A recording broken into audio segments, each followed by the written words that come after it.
बहुत बहुत धन्यवाद आप सभी साथियों का, जो लोग इस एक दिन के मौन उपवास में मेरे साथ बैठे, पूरे बिहार से अपना समय संसाधन लगाकर यहाँ पर आए हैं। मैं उनका दिल से धन्यवाद कर रहा हूँ। आप सभी मीडिया के साथियों का भी यहाँ पर धन्यवाद कि आप इस सुदूर पश्चिम चंपारण के सुदूर भितिहरवा गांव में गांधी आश्रम पर आप सब जुटे हैं। दो तीन बातें। पिछले 6-7 दिन बहुत कठिन समय रहा है। इसलिए नहीं कि जनसुराज चुनाव हार गया, इसलिए कि बिहार में लोकतंत्र के साथ एक बहुत बड़ा अन्याय हुआ है और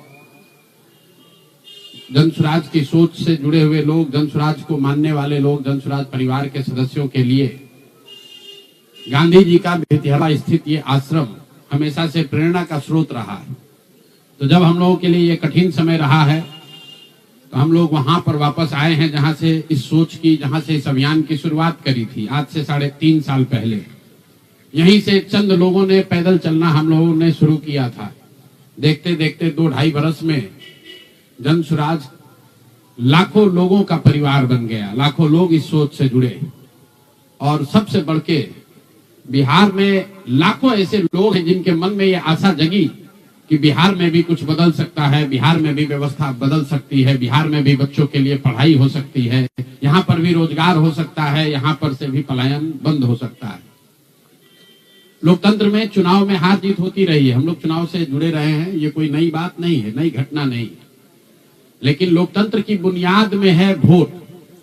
सबको वोट देने का, स्वतंत्र होकर वोट देने का अधिकार होना चाहिए।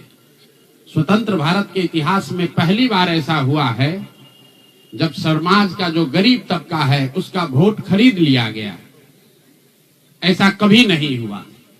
मैं बहुत जिम्मेवारी से कह रहा हूं, 75 साल के देश के इतिहास में ऐसा कभी नहीं हुआ कि सरकार ने गरीब तबके के करोड़ों वोट 10-10 हजार रुपए में खरीदा है, 5.5 रुपया दैनिक के हिसाब से।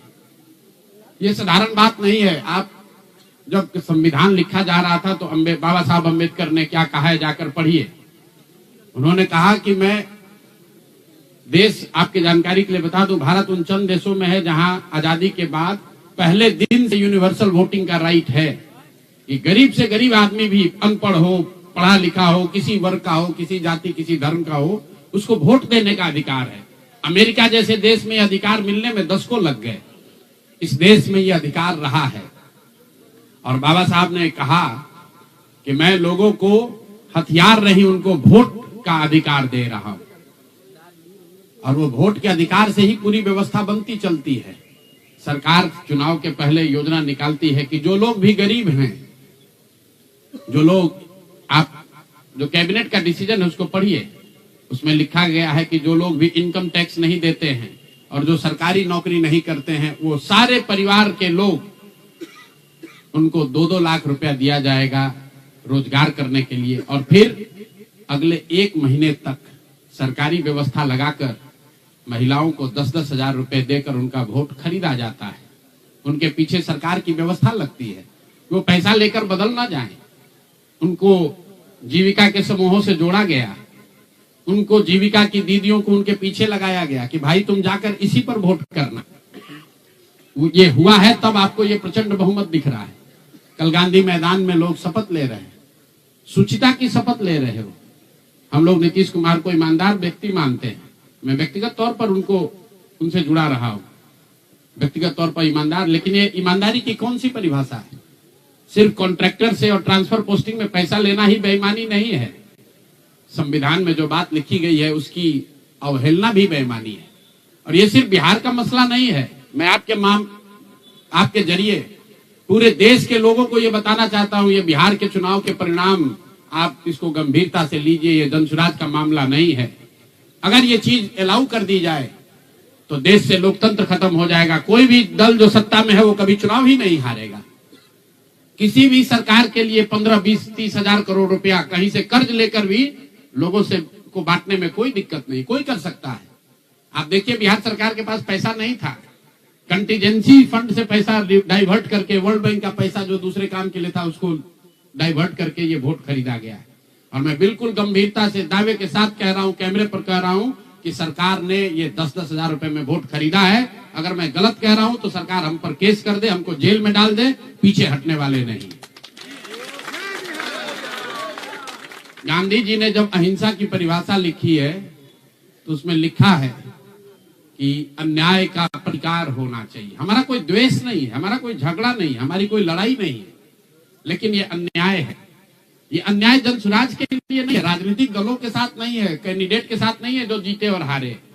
ये अन्याय उन गरीब लोगों के साथ है जिनको आपने 10,000 रुपए का लालच देकर उनका वोट खरीद लिया, उनके बच्चों के पढ़ाई का हक छीन लिया, उनके बच्चों के रोजगार के सपने को छीन लिया। ये अन्याय है और उस अन्याय के सामने हम लोग झुकने वाले नहीं है, जनसुराज झुकने वाला नहीं है। इसीलिए एक दिन का आकर यहाँ मौन उपवास किया है ताकि उसी धरती से, उसी गांधी की सोच से प्रेरणा ले सके और पूरी ताकत से, ईमानदारी और शुद्धता से इस लड़ाई को लड़ सके।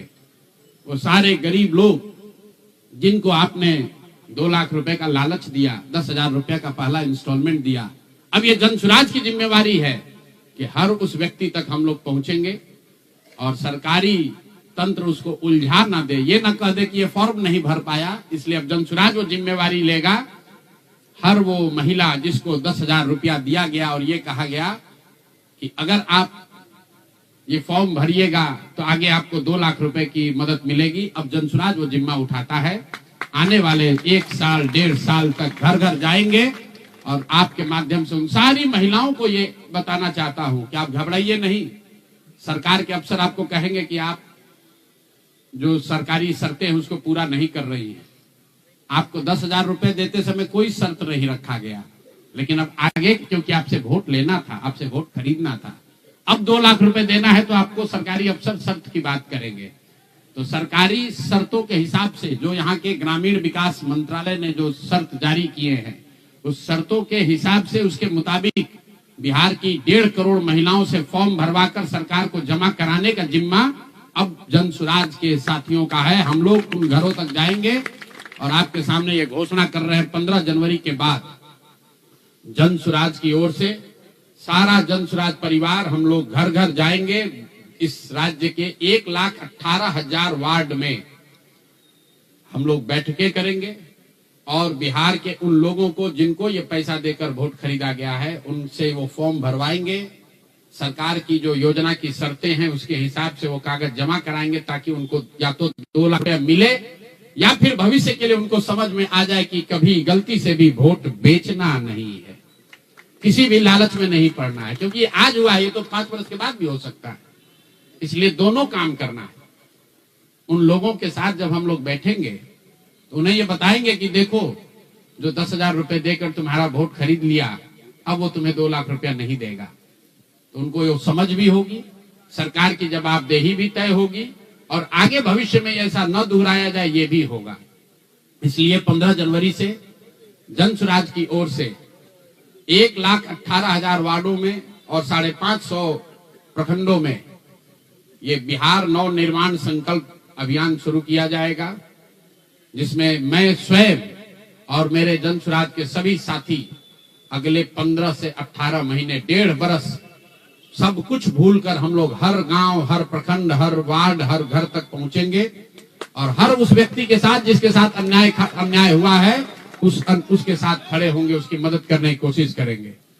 और हर वार्ड में 1,18,000 वार्ड में ये कार्यक्रम को आयोजित किया जाएगा, लोगों की मदद की जाएगी। और अगर सरकार ने पैसा नहीं दिया तो हर प्रखंड में मैं 1 दिन बिताऊंगा, अगले 20 महीने हर प्रखंड में 1 दिन बिताऊंगा उन सारे लोगों के साथ, उन सरकारी ऑफिसेज का, उन सरकारी अफसरों का, उन विभागों का, उन पदाधिकारियों के साथ उनका घेराव होगा जिन लोगों ने सरकार की मदद की है इस वोट को खरीदने में। ये बात यहाँ खत्म नहीं होने वाली है, ये बात यहाँ खत्म होने वाली नहीं है। मैं यहाँ इसलिए भी बैठा था कि 2 और संशय रहे। लोगों ने कहा कि बिहार में आपने इतना बड़ा प्रयास किया, लोग बिक गए, जातियों में बट गए, हिंदू मुसलमान बनकर वोट दे दिया, तो क्या बिहार में समाज में इसको कभी किया जा सकता है? मेरा अभी भी मानना है कि बिल्कुल बिहार के समाज में वो ताकत है।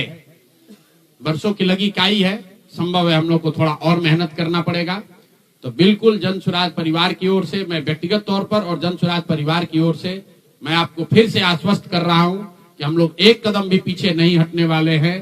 फिर से वापस जाएंगे, एक एक व्यक्ति को समझाएंगे, क्योंकि जन सुराज की मूल सोच ये है कि जब तक समाज में लोग नहीं सुधरेंगे तब तक सिर्फ दलों से और सरकार से, सत्ता से यहाँ की व्यवस्था को नहीं बदला जा सकता है। तो समाज को सुधारने का ये पूरा अभियान 15 जनवरी से हम लोग शुरू करेंगे। अभी से लेकर 15 जनवरी तक जन सुराज के संगठन को फिर से पुनर्गठित किया जाएगा और 15 जनवरी से करीब करीब 1.5 बरस लगातार बिहार के 1,18,000 वार्ड में और करीब 5,500 नगर और प्रखंडों के हेडक्वार्टर पर मैं खुद जाऊंगा, एक दिन पूरा बिताऊंगा और लोगों को के साथ जो अन्याय हुआ है, लोग उनके साथ कैसे अन्याय कर पाए, क्यों अन्याय कर पाए, इस बात को फिर से समझाने सिखाने का प्रयास किया जाएगा।